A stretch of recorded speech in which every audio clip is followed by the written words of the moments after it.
What's up, everybody? We're mixing it up today by rapping with Mike Mare and MC Dälek of New York's Ipecac hip-hop recording artist, Dälek. For those unfamiliar with the group, the beauty of Dälek's diverse and outlier sonic approach is that they've had pretty amazing crossover potential having toured with such diverse acts as Tool, the Melvins, Faust, Tomahawk, the Pharcyde, KRS-ONE, ISIS, Techno Animal, Sumac, Daughters, and many more. And the latter of which being Daughters, we were all at the show the previous night and all fairly hungover for this interview. Anyways, as some of you repeat listeners know, I often talk to a lot of drummers in the rock community, so talking with these guys from the hip-hop world about production, producers and their beats, the original processes of creating the art form up to present-day technology and how sampling is still a vital part of hip-hop was super cool and just something very different, and it was a really good time talking to them. I also got to rant about how absurdly awesome Public Enemy was and will always be. So check it out and be on the lookout for Dälek touring through a town near you, and of course be on the lookout for Dälek's vinyl-only EP soon to be out on our mutual buddy Andreas' Exile on Main Street Records over in Germany. Speaking of vinyl, shout out to my sponsor New Orleans Record Press. If you're looking to release the vinyl, go on over to NewOrleansRecordPress.com to check out packaging, mastering, electroplating, lacquer cutting options, as well as a real-time quote generator, and they print both 12 and 7-inch records in both 150 and 180 gram variants. And no shortage of ridiculously beautiful vinyl coloring options as well, for all of you wild color pattern collectors out there. If you need assistance with the design or have further questions, give them a holler, and that's NewOrleansRecordPress.com. Lastly, there will be a little break in episodes the next couple of weeks as I'll be in Thailand and Cambodia. Probably getting a little weird over there. But we'll be ramping back up in April and have a bunch of amazing guests lined up, even a guest interview talking to a drummer of one of my favorite bands. So stay tuned for that. All right, everybody, here we go. Let's do it. Let's get into it. Dälek, y'all. Crash, bang, boom. Crowds go mad with joy. Yep.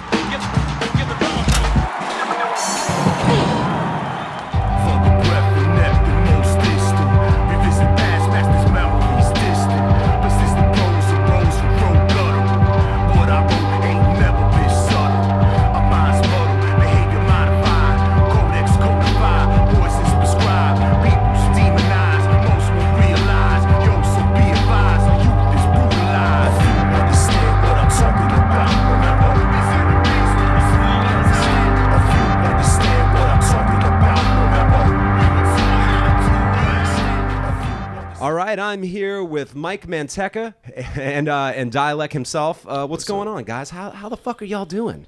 Hung the fuck over.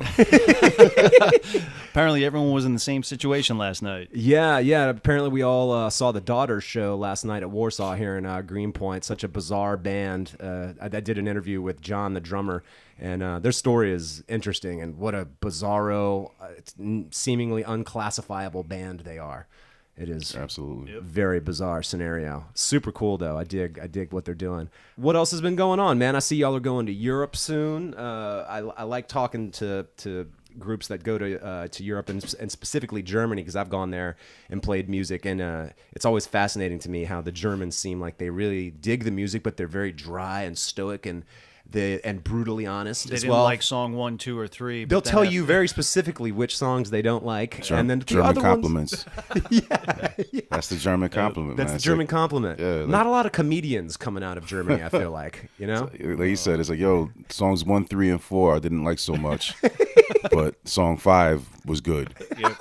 It's like, all right. And then they buy everything at your merch table. And like, that dude is like your number one fan. Like he loves you. Right. You know what I mean? But he tells you how much trash you are at the same time. It's wonderful. Definitely a cultural thing. But absolutely.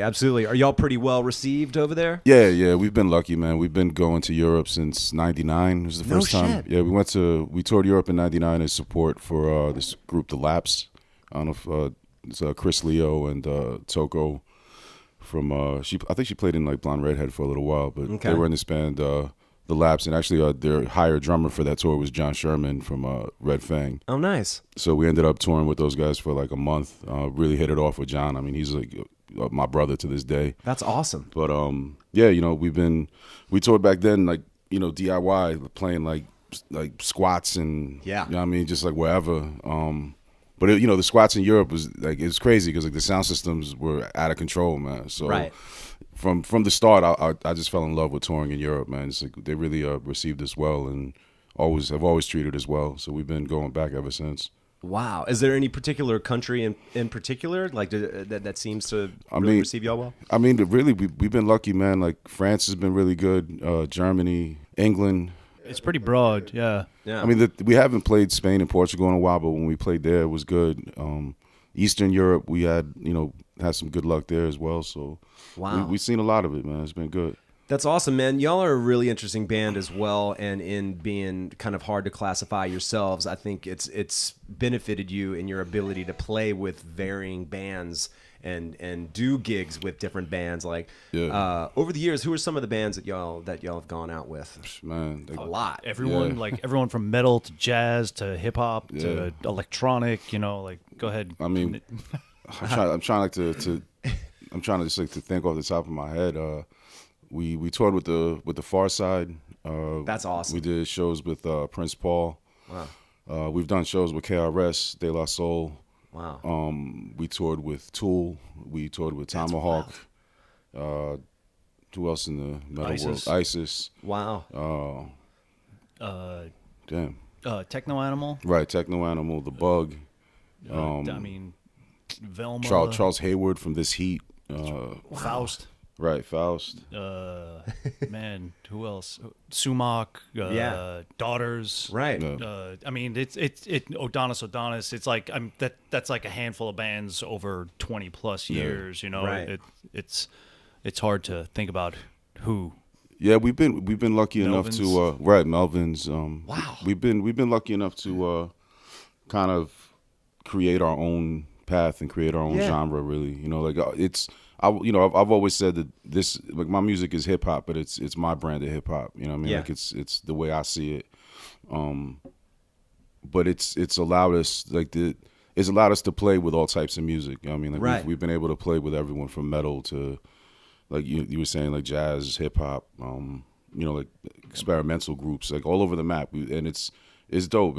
I like the fact I've always enjoyed playing with different types of bands, and I've always enjoyed playing in front of different types of audiences because I like that, trying to win a crowd over. Right. You know what I mean? Like, I love when people love us or hate us. Yeah. You know what I mean? Like, I don't ever want that middle ground. You know what I mean? Like, the one you can't say we aight. Right. You can say that we're ill, or you can say that you can't stand us. Yeah, you can be real German about it. I got no problem with that. But you know what I mean? Like, I'm trying to make sure that what we do makes an impact.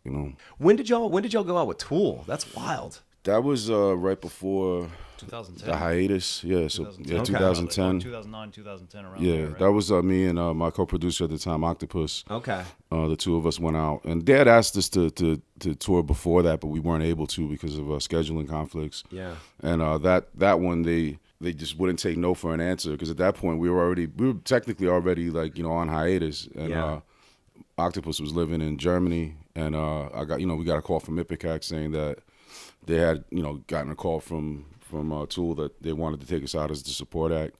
And I was telling them, like, yo, my boy's in Germany. I'm here. We haven't played a show in, like, I don't know, at that point it might have been like 6 months or something. Wow. So, I was like, tell them thank you, but we can't do it.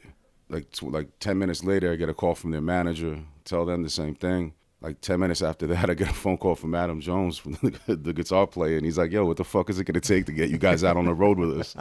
Because I guess he was the one that was a fan of the band, so I guess they take turns on picking who goes out. So wow. He was like, "Yo, I really want y'all to come out," and we made it happen. I called up Octopus and I was like, "Yo, these dudes really want us to come out." So and it was I'm glad we did. It was. Oh yeah. I feel like to this day, I joke around with him about the fact I'm like, yo, like y'all let us like peek into the other universe of music. You know what I mean? Like that's a world that I'll never, like on our own, we're never gonna fill arenas. That's just not what we are. Right. But to be able to see that kind of touring and to see like how it works and how it goes and to play in front of 10 to 15,000 people a night. Whoa. That was dope, man. It was. The first night was at Red Rocks. It was like, are you serious? Yeah, that was, it Yo, I ain't gonna front, man. It was intimidating as fuck. You know what I mean? bet it you was. walk out and you're like, yo, like what the fuck did I get myself into? Oh shit. And you know, Tool fans, man, like they don't take kindly to support acts. So Yeah. you know, I'd say more than half hated us. Yeah. And you know, but still, like the let's say 3/4 hated us, a quarter of the audience liked us. That's still more people that come out to our shows anyway. So Right, exactly. I'm good with it. You know what I Yeah. mean? So it was cool that, and it was really, you know, it was an honor to, like, those dudes like would bring us out during their set, and we would do a collaboration together like during Really? their set. Yeah, so it was Whoa. that was dope, man. I mean, like, you know, we did Canada and the West Coast, some Midwest shows, and then we came home and we flew back out and did LA with them. And then like a couple years later, when they were on the East Coast, at that point we were like complete, like Dälek was, you know, not doing anything at that point. I was doing Iconoclast. Adam, you know, hit me up that they were going to be in Jersey, so he was like, "Yo, you want to come out?" I'm like, "Yeah, of course." I got you know, a bunch of my people's a huge Tool fans, so I got them tickets or whatever. And he was like, "Yo, you want to perform with us tonight?" And I was like, "All right, fuck it, man," because I was like, "Yo, when's the next time I'm gonna get to play like it was like Brendan Byrne Arena or whatever, the Izod Center?" Whoa. I was like, "Yeah, fuck it, man, I'll get up there." So we just did like some improv shit and fucked around. It was good, man. Wow. Really dope shit. Yeah, man, one of the greatest shows that I've ever seen. I mean, I kind of flip back and forth as to what that was, but one of them for sure was seeing Tool live right after they put out the Anima record, and it came through New Orleans, and they played, I believe it was the State Palace Theater or one of the other really kind of ornate, beautiful, smaller theaters there. And it was like they were the baddest fucking band on the planet at that time. Well, It was I mean, undeniable. Like, I'd never seen like that type of show, like where it's a production, B. Dude. It's like, yo, like the visuals, like just Yeah. everything, the lighting. Yeah. I was straight up in awe, man. I was like, Yeah. yo, it's crazy. You know what I mean? Like they put on a motherfucking show. They really do, man. So, Mike, at which point did you start doing stuff with Dälek then? Because it sounds like there was a hiatus after that run with Tool, pretty much, and then I guess when did it pick back up? It 2015. picked back up in 2015, but I started, you know, riding with these guys in 2001, like Okay. before the first Ipecac release came out. Right. It So- was right before Filthy Tongues came out. Okay. I came on. They needed someone to help them with just on the road with driving and merch, and I jumped on. We had a mutual friend, and then after that, started doing guitar with them, and just kind of have done everything with them since 2001. Wow. Yeah, I think the final step is he'll take over for vocals at some point. Yeah, right. Just gradually phase you out.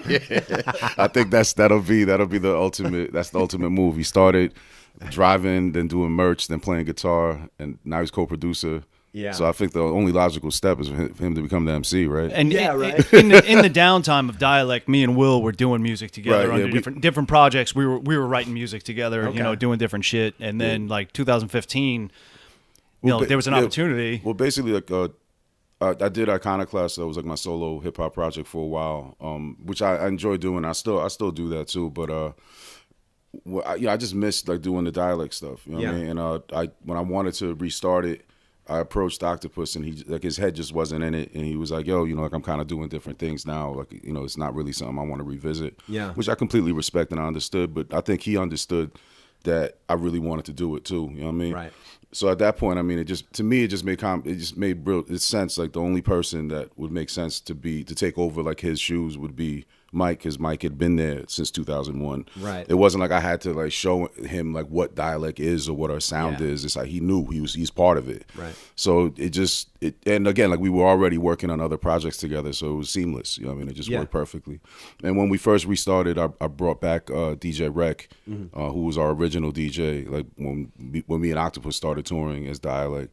So it was almost like full circle, like, you know what I mean, like starting it up again, kind of bringing in, like, it was like a new formation, but it wasn't new players. It was just people that had been involved from the beginning, basically, you know. Right. So it just felt really natural, and that's the thing. It's like, you know, I'm very proud of what me and Octopus accomplished.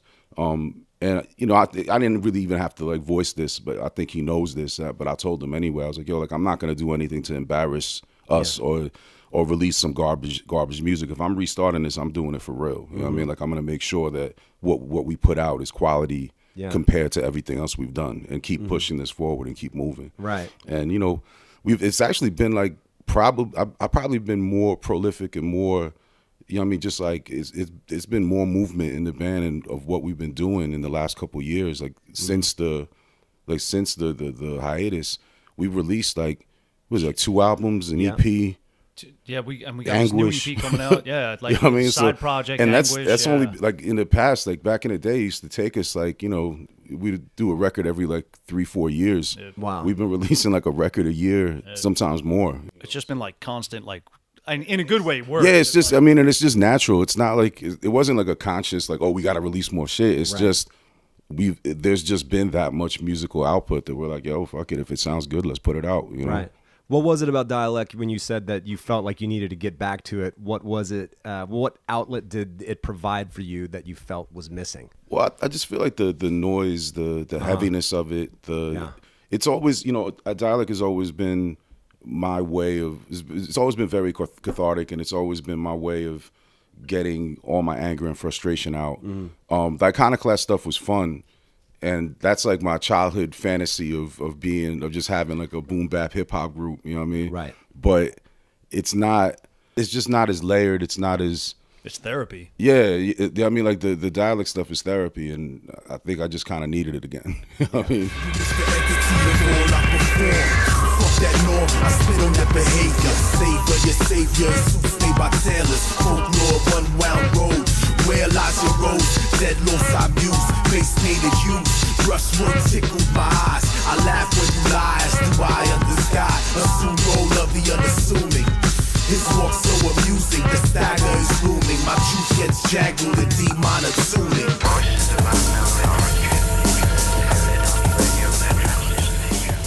So let's take it back. When did you first start getting into hip hop?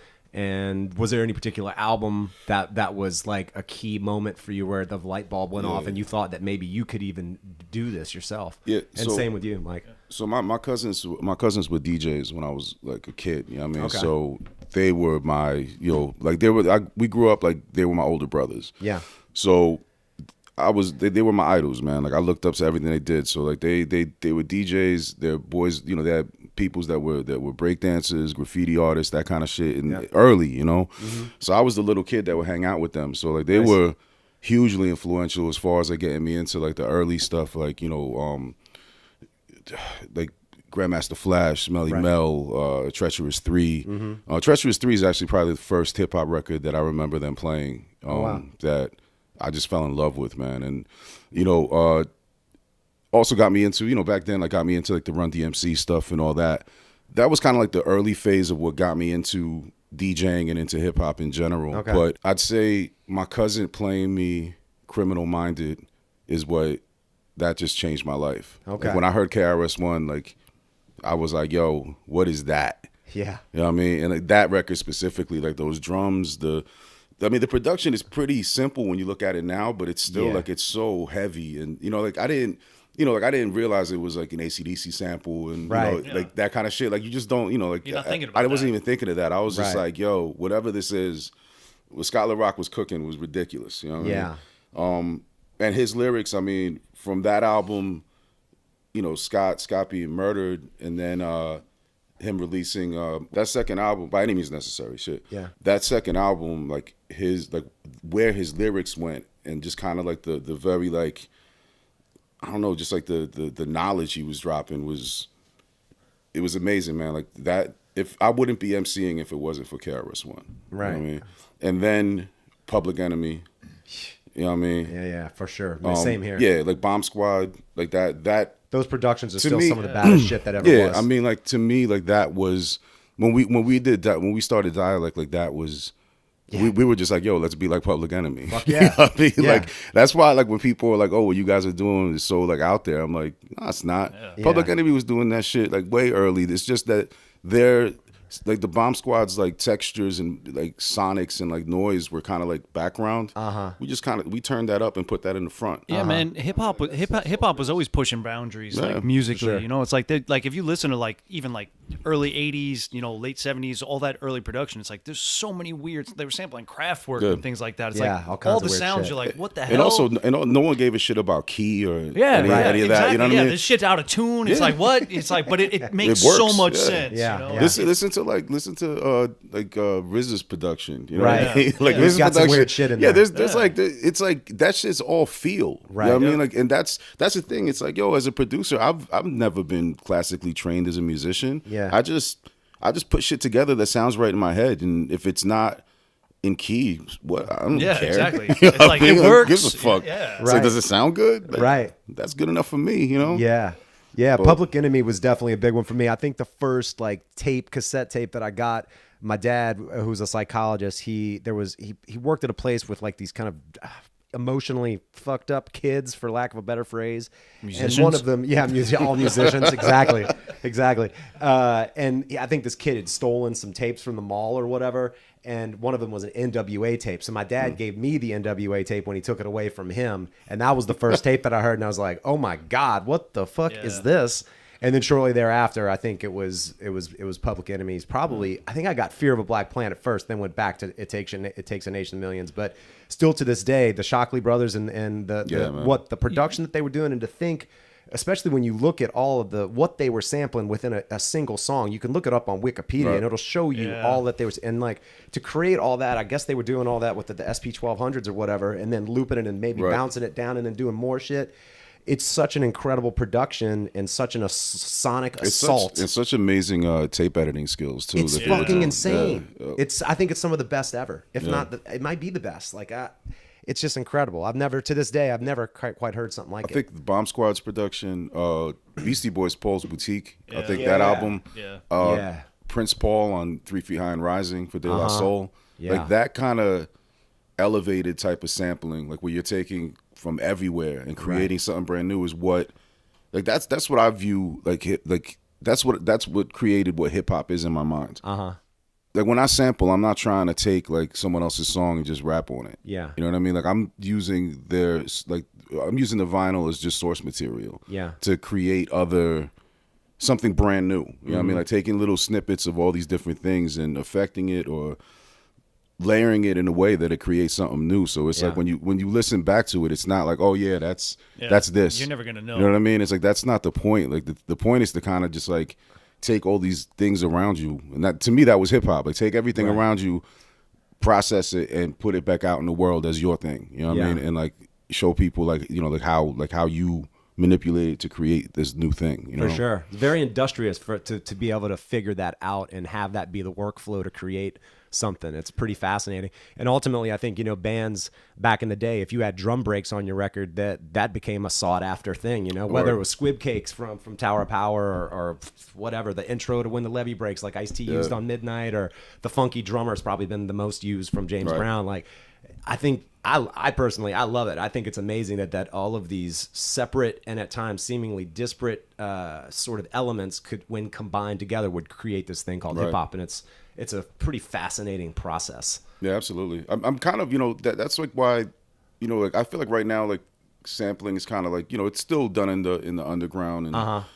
but mainstream hip hop, which is really pop music at this point, it's all about synths and programming, which is fine. I mean, I'm not against one or the other. I just feel like if you like taking away sampling from hip hop, kind of like you're left with something kind of hollow. Yeah. You know what I mean? You're not really getting like the full experience of what hip hop was or is, Yeah. Well, Cardi B just got a Grammy, so I don't even know what she does.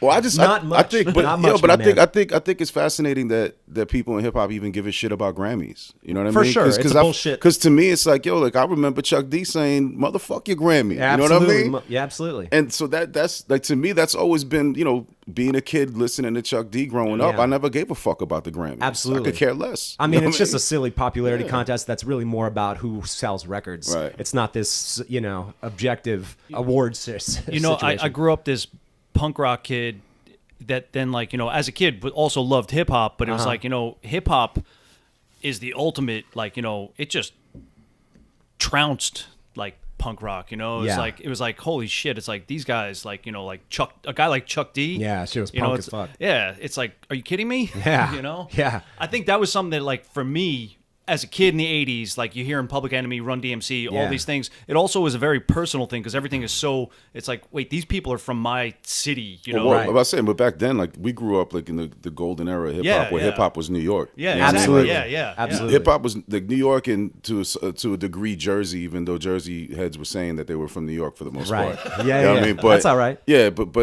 know what I mean? And then It's like, all the same and- shit, But I'm yeah. saying, but it was definitely like this like New York area It was personal. flavor Yeah, that for sure. was ours, man. Yeah. It was our sound. That's why like I don't understand. Like I don't want to hear trap shit. It's like, all right, like, that's cool, but it's like, been yo, regurgitated. leave that shit in the South. You know what I mean? Like that's where that's their sound. Yeah. I want to hear that New York grimy shit. you Yeah, know? me too. I mean, the regurgitated trap phenomena. I keep thinking that it's gonna die, but apparently there is an insatiable appetite for that shit, Yeah. and it blows my mind. I mean- mean, by all means, like what you like, but for No, fuck's I mean, sake, the thing is, I mean, music is subjective, man. And I Yeah. think, I think there's space in the world for all types. You know what I mean?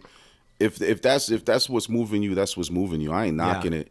I'm just saying, like, I miss the whole like regional aspect of hip hop. But Yeah. it's a different universe now, man. Like Yeah. the whole world's connected. You know what I mean? Like Absolutely. you could be from a small ass village and outside of like outside Warsaw, and Right. what's popping in Brooklyn. I You know what I mean? So crazy. it's just a different world, man. It's like everything is influenced by everything now. So it's not like when we were growing up. It's like you only knew about what was going on in your area, what you heard Right. on your radio stations, or what you picked up at your record shop. Yeah. So you you didn't know what was going on you have somewhere to pick else. up physical. Like for me, I'd pick up a physical magazine and say, "Oh, Yeah. this album cover looks cool. I Right. guess I should check this out." You'd read the liner notes and see who thanked who and Right. be like, oh, shit, Oh, they thanked shit. them. I must check. Right. I got to check that out. Then you start connecting the Yeah, dots, man, yeah. and hopefully you meet somebody that is into some different shit or whatever. They can hip you to it, and then that's the way that it worked.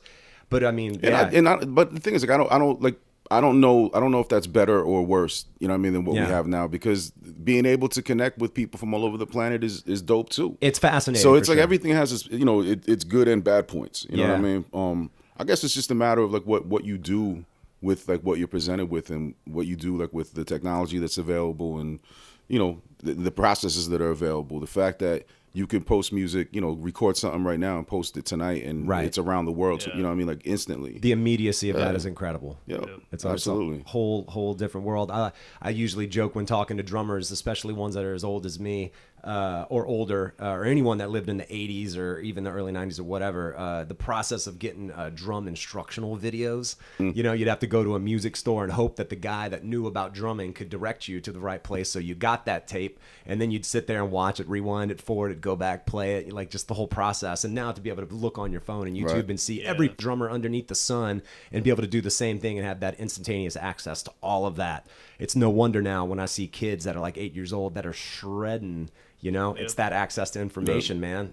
So it's definitely. it's raised the bar for sure. I think an interesting thing, and once again, I like the space that y'all kind of operate in, is that in all of that access, I think that there's that much more generic shit kind of clogging up the center of it. Right. Because so many people, I think a lot of people in having access to that, a lot of people inevitably both sound the same, and more people have access to just creating it and putting it out there. Well, it's that problem like where it's like, oh, yo, it's great, everyone can do this, but it's Right. like, yo, everyone can do this. Everyone shouldn't do this. I mean, like, yeah, it's like, it doesn't mean that you should. Right, You know what I right. mean? That's a very Like good a- distinction. go ahead. An iPad or a Mess around laptop and do doesn't something, make you a yeah. musician. You know what I Right. mean? Like, but again, like, yo, like back in the day, like, everyone had a guitar. That didn't make him a musician either. Right. You know what I mean? So, I don't know. I feel like back in our day, like, we had to dig through crates and dig Yes. through a lot of bullshit to find the records that we were into, right? And now it's like it's the same thing, but it's digital, and it's Right. just digital crates, and there's a lot of bullshit. even more shit Yeah, to there's. go through. I mean, honestly, I think the hardest thing, like when people ask me, like, like what I would tell like younger musicians, I'm like, I don't even know, because the playing field is completely different. I have no Exactly. idea. Like our philosophy was jump in the van and play shows. I don't know if that's the right philosophy now. I don't know. I hear you. You know what I hear mean? you. Like Have a- I think the hardest thing for musicians now is, how do you get heard? You Right, know, like right. how do you stand out amongst like all these other people? Yeah, once again, there's kind of that cloud of mediocrity, and you either need to circumnavigate it, go through it, get on top of it.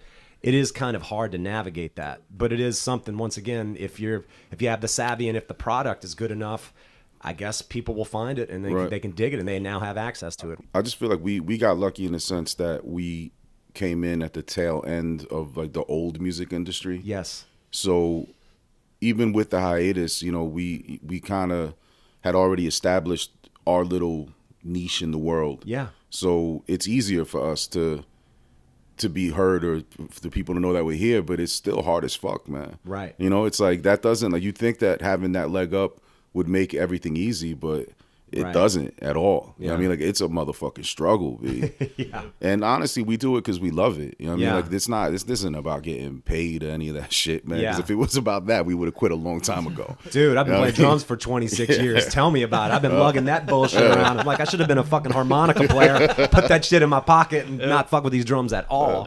But again, man, like, you know, I'm sure you could attest to this. Like, I wouldn't change a second of my life, man. Yeah. Like, I love it. No You know what I regrets. mean? Absolutely not. Yeah. And it's like, yo, like, even like, you know, last night being at the daughter's show, it's like everything, like, it's like, yo, like, how do you explain like how huge they got over one album to the other, and they're selling out shows? Yeah. Well deserved, but there's no rhyme or reason to this music industry. It's the, man. it's the You know what I timing. mean? Yeah, Like, this album it's like, happened at the right time, Exactly, and people yeah. are just struck a nerve with people. exactly. And it's like, yo, like, that's the thing. It's like, so you can't, all you can do as a musician is create what's real to you and what you feel. The rest of it plays out the way it's going to play out. Aesthetic is the planet, so I shatter that. Repaired vision like the world got cataracts. Record attacks on all fronts, now we push it back. Align thoughts to outflank, how they counteract. Agreed aesthetic is the planet, so I shatter that. Repaired vision like the world got cataracts. Record attacks on all fronts, now we push it back. Align thoughts to outflank, how they counteract.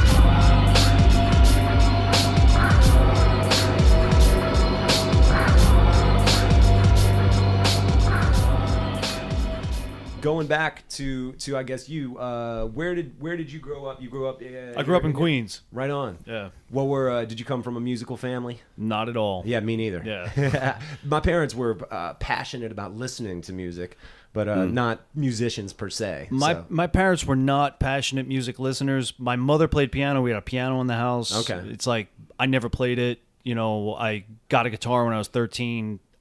I had a job. I bought a guitar. My parents didn't know. I stashed it at my neighbor's house. Are you serious? Yeah, because they like I said, I want to get a guitar. They're like, we don't want the noise in the house. And I stashed it at my neighbor's house because he was the same age as me. That's hilarious. And I played it there, and then just started, making really horrible music at a young age. And Oh yeah, dude. Me fumbling on the drums with my bands, practicing in the house. My parents listening to that shit. Yeah. Dude, tell me about it. It's ridiculous. So. Yeah, I don't think there's many Mozarts in the world, man. I mean, I think everyone starts with horrible music. I know. You Yeah, what I mean? of Like, course, yeah. I know my early shit is horrendous. You know what I mean? Like, I think that's par for You're the learning. course, You're man. That's figuring it the way out. it goes. Yeah. Yeah. Yeah. Of course, we all thought it was like incredible as we were making it. Like, yo, it's this shit magical is when ill. you're making it. It's the coolest Yeah, thing. but it's like, Why don't people like this? Yeah, I joke about it as well. I unearthed the tape not too long ago of like one of my first demo tapes, and God, it's just, it's so embarrassing that I would like tell people, I would make people listen to it. Come and check this out. Sit with me and like come to my car. Stop what you're doing. Come to my car to listen to my fucking demo tape. Oh God. Yeah. Oh God. I guess they were nice enough to say that we were trying. That was about all you could say. Oh, you're trying. Yeah. So Ipecac Records. When did that become a thing? And how have y'all met Mike Patton? Yeah. Awesome. That we did some shows. We put out a record with Gurnt Blanston. Then we did a 12-inch with Matador. We were touring extensively at that point already. Like, we were just playing nonstop. So we had a booking agent in the U.S. who was getting us like really ill shows, man. Like, we played with like I said, we toured with Pharcyde. That's awesome. Actually, maybe the Pharcyde was a touch later, but we had been out with a bunch of people. So he got us some shows with Lovage, which was Patton's project with Dan the Automator. Okay. And, I forget who else was in that band, but we did like, I think three or four shows with them. I forget, something like that. It wasn't that many. It was like a handful of shows. But Patton, usually the headliners would never be around when the openers are playing, and that's just kind of like, that it is what it is, whatever. Yeah. But Patton would always be at the side of the stage watching us, like, really? The shows we were playing, and just digging it, I guess. And I guess the last show, kid comes up to us backstage and was like, "Yo, like I really love what you guys are doing." He was like, "What do you guys think about touring Europe with my other project?" The thing was that he was like, "Yo, we're leaving like the next week. Like we would have to leave. Wow. Like next week if you guys want to do it." We were like, "Yeah, fuck it, let's go." That's awesome. So we bounced out, and after the first show in where the fuck were we? I think it was like in the Netherlands or something, or Belgium, I forget. But after the show, we're hanging out with Mike backstage, and he was like, he's like, I really want to put your record out. Like, what would it take to put your record out? And the funny thing is, man, like I was kind of like, I wasn't really. I was like, the dude from Faith No More, like that video with the flopping fish, the white boy that was rapping. I don't know. I was like, I guess. I was like, cool. Yeah. And to Octopus's credit, Octopus was like, "Yo, I think we should do this," and he's the one that convinced me. And I was like, "All right, if you think it's a good idea, I'm down." That's and wild. Fast forward like to now, man. Like I wouldn't be here doing this if it wasn't for Mike, man. Mike really like he helped develop us, as far as like giving us a platform to do what the fuck we wanted to do and to be heard. Yeah. And Ipecac really, let us become who we are, man. And if it wasn't for them, I still wouldn't be doing this, man, because they really, really took care of us, man. And Mike, the Melvins, like all those guys, they've always championed us, and they've always, had our backs and took us out on the road, really showed us what it meant to be a touring band, Right. And yeah, man, and Mike, I consider him one of my brothers, man. Like I love that dude. And he knows the whole shit that, I was kind of like, right, about his fucking whack ass rapping. but he's heard that story. He knows. Oh, that's hilarious. Well, when I was talking about earlier, some of the greatest shows that I've ever seen, I think quite possibly the best one, my all-time favorite, the number one, was actually seeing Mr. Bungle on the California tour, of course, and then Mike Patton. That just melted my mind to this day. I think it was the greatest show I've ever fucking seen. Yeah, and it's honestly, man, like since all these years of like seeing all his different projects, man, like that dude is so fucking talented. Holy moly, he's because I like I said, man, I didn't grow up. And I didn't grow up a fan of Mr. Bungle or Mike Patton or Faith No More. Yeah. But being able to see like all the things that he's done, and that his vocal range, his voice. Oh, yeah. He's a fucking amazing musician. He's incredible. Yeah. Wow. And it's it's also crazy just seeing like how dedicated people are to what he does. To him. Like his people love that motherfucker. I'm one of them. I mean, yeah. Yeah. And well deserved, man. Like that dude, that's one of the hardest working motherfuckers I know. He's constantly working, man. Yep. So.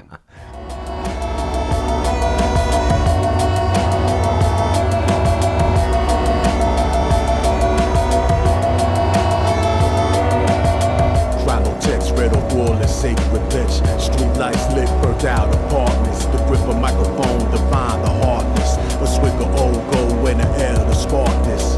Reminisce to the days of backspins before the role of MCs reserved for acting. When my real grimy niggas came to fist blasting. Before the teardrops, we felt the laughter. I've been going down the rabbit hole, like I was saying earlier, of some different producers that I was digging. So I'm just curious.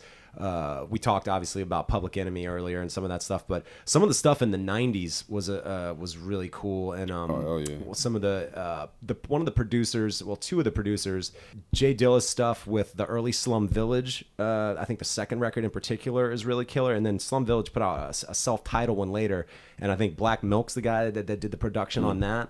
And those are, for some reason, that band in particular, the production with them, like I love. There's this guy Elzai that he did the album, the Preface, I think, and Black Milk produced that one as well.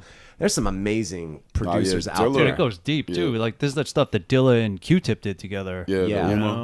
Right. Yeah, Dilla, his work is ridiculous, man. That goes without saying. Like his drum programming is just. You can't really emulate him, man. That was like his soul in those rhythms, man. And I mean, like his, The Shining, I think has some dope songs. Welcome to Detroit.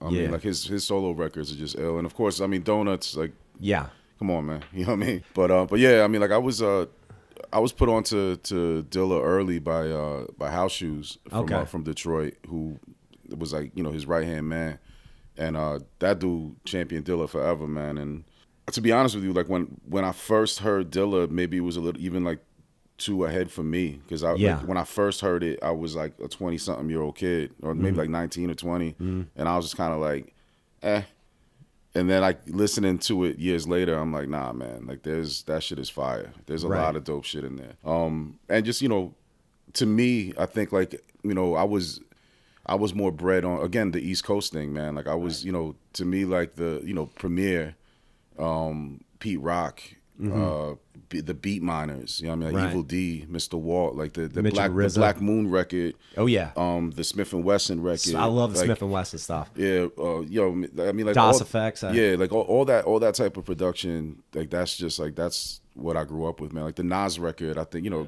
it's killer. Illmatic. Yes. Oh, it's amazing. Yeah, Large Professor is another dude that slept on. Like I feel like, well, he's not slept on. People know, but I think he's one of the illest hip hop producers of all time. I think like his beats are ridiculous, man. Yeah.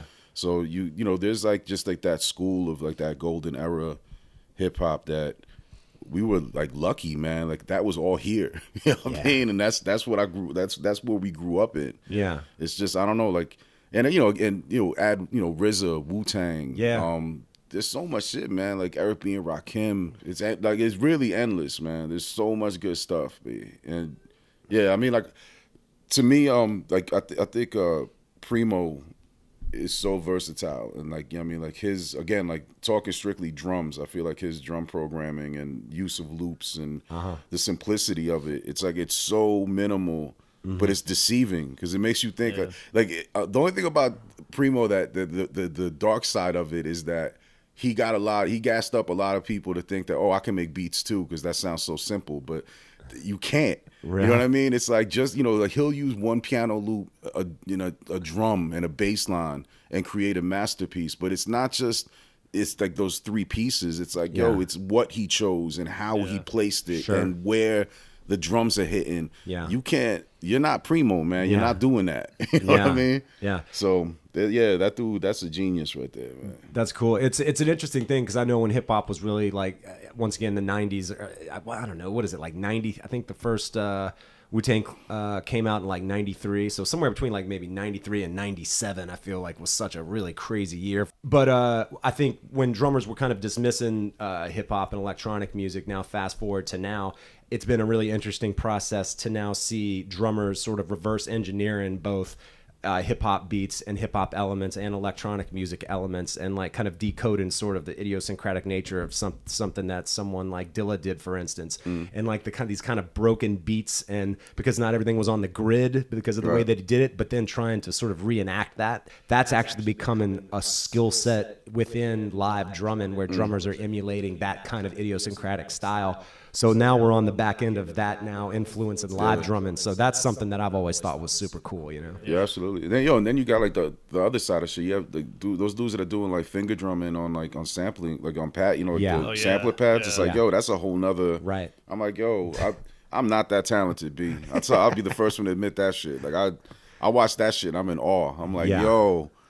Dude playing like a whole song, you know what I mean? Like on a Ableton Push or whatever. I know, right? Playing the beat and the bass lines and samples. Yeah. I'm like, yo, come on, man, I can't. It's wild. What about any particular producers or hip hop records that you're a major fan of? Just the production of it? Well, I mean, of course, fucking Illmatic is a huge one. He's from Queens, man. He has to say that shit. Yeah, you biased motherfucker. 41st side of things. Well, first of all, let me tell you about Nas. No, it is. It's like that record. Like, you know, I can remember my buddy Frankie coming by my house with that cassette. Like we just got in his car and like just listened to that. I was like, holy fucking shit, this is amazing. Oh, it's badass. It's like growing up. It's like you hear this like Public Enemy, like in the '80s, LL Cool J, Public Enemy, Run DMC, all these groups. But it's like when that album came out, it was a whole nother fucking world. Yeah, you know. Yeah, for sure. Any other ones? Something that really stands out. I mean, that whole era, like, you know, Wu-Tang. So much. You know. You mentioned the Pharcyde. I love like the Big Planet stuff, man. Oh, yeah, DITC, man. Big L, MOP, you know, all that stuff. It's like, it was just everything coming out at that time, you know. Fuck good. Mobb Deep. Right. You know. Yeah, just everything from Queensbridge. Yeah, exactly. And yo, it's crazy because like I said, man, like, you know, KRS-ONE, Boogie Down Productions is my favorite shit. Yeah. But you have to tip your hat to Queens because if you look at the numbers of dope MCs that have come from Queens, it's a lot of motherfuckers. My time is coming. Yeah, that's what I'm saying. It's next. Watch out, man. Mikey Manteca is coming. Queensboro. Yeah, right. Fucking A, man. Well, obviously we talked a little bit earlier about y'all going out on this tour. You had mentioned briefly that an EP is coming out as well. When do y'all have a release date for that? March 27th. Right. Although I think it already started, like pre-orders. Pre-sales went out, but shipping, March 27th it comes out. I think it's already sold out because it's just tour only. Like we just did vinyl tour only. We're not going to do anything digital, no CDs, no nothing. Really? Yeah. Yeah. So it's an EP that'll be available at the shows. Yeah. At the shows in vinyl form. And through select, I guess, like distributors, you know. Okay. So, but yeah, that's it. We just wanted to do, like, we had some stuff. We were writing some new stuff. We're like, we have these shows coming up. Let's just do something strictly, like, super limited just for this. That's cool. We're like, and it also coincided with the festival that we're playing.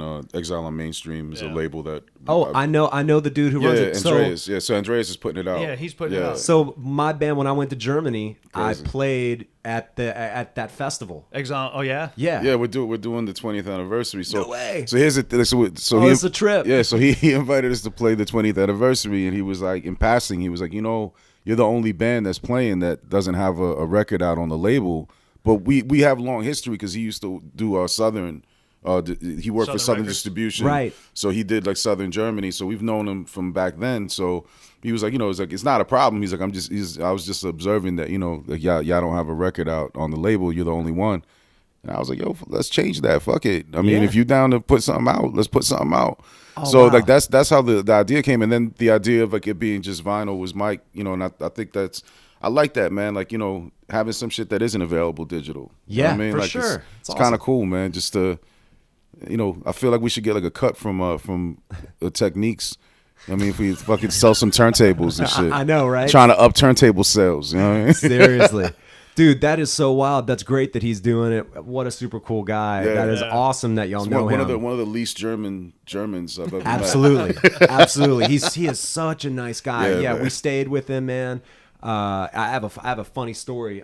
So when we played that festival, we stayed really nearby, and there was I was into arm wrestling at the time, and there was some band, some like really dark black metal band that played, and their name of the record was like "Let the Churches Burn" or some shit, and the dude like had a saw with fucking like sparks flying and shit on stage, and I just saw him, and I thought their whole shtick was kind of just silly, so I was like, hey man, you want to arm wrestle? And he was a pretty good sized guy, and I fucking totally beat him, and then I was like, I found this giant German, just a fucking bear of a man, and I was like, hey, you want to arm wrestle? And then the second I grabbed his hand, I was like, this dude is like made of cinder block, like this isn't even a fucking human.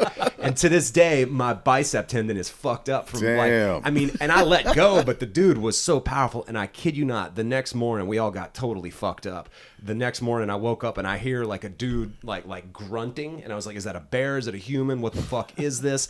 And I swear to God, I like go to where I'm hearing this noise, and it's that guy that I'd arm wrestle who fucked my arm up to this day, and he's got an empty keg in each hand, and he's just lifting kegs going I swear to God, that is my experience at that festival. You got over the top. Yeah, he overtopped me like a motherfucker. He turned the hat back, and that was it, man.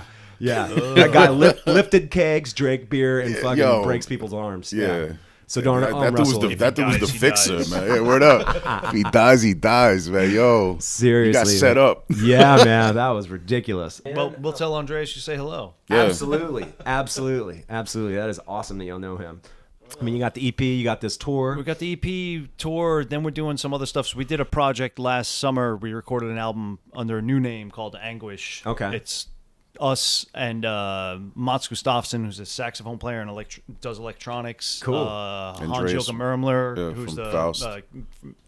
main dude from Faust. Awesome. Andreas Werlin from Fire Orchestra. And, so like we did this project, went into the studio, recorded it, and this summer we're going to start doing some live shows with that. Like that album came out in November? Yeah. So we're doing like some festivals. Touring on this record is like wrangling cats. So it's hard. Everyone coming from different places. So it's like 5 people that live in 5 different places. You know what I mean? So it's like getting and with other projects. You know what I mean? So it's like trying to find like space where everyone has the schedule open to be able to play certain festivals. It's been hard, but we got a few that we were able to to nail everyone down. Can be in one place, yeah, I'm looking forward to it, man. It's gonna be dope. It's gonna be awesome. It's awesome, like doing something with a live drummer and things like that. And it's very somewhere. I mean, it's more than the sum of its parts, but it is those parts as well. It's like our brand of hip hop mixed with free jazz, mixed with krautrock. Right. You know what I mean? And it works somehow. It's Yeah. like, Yeah. it's ill. Right on. But yeah, that, and then I guess we're gonna do some more touring. I guess up until like the end of the year, and then after that, we're already talking. Next album. We're so. already have some ideas for the next record. Starting to throw some stuff around. We just need to spend some serious time just like doing nothing else but that. Right. So, but yeah, we're working on the next record now. Awesome. So we'll see where that. Yeah, so 20 plus years in, but we ain't stopping anytime soon, man. It almost feels like we're just getting busier. Yeah. Fucking A, man. Congratulations. 20 years into it. Yeah, I don't know how many more daughters nights I could take, though. I hear you, man. Fuck yeah. Right on. Well, guys, thanks for sitting down with me. It was great talking to y'all, and best of luck going forward, my man. My men, I should say. Yes. I appreciate it, man. Yeah, man. Thank you.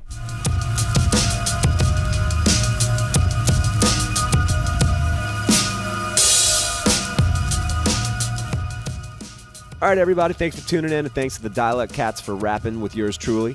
Super cool dudes doing some out-the-box shit, which rules. Catch them if you can, and we'll catch you on the next one.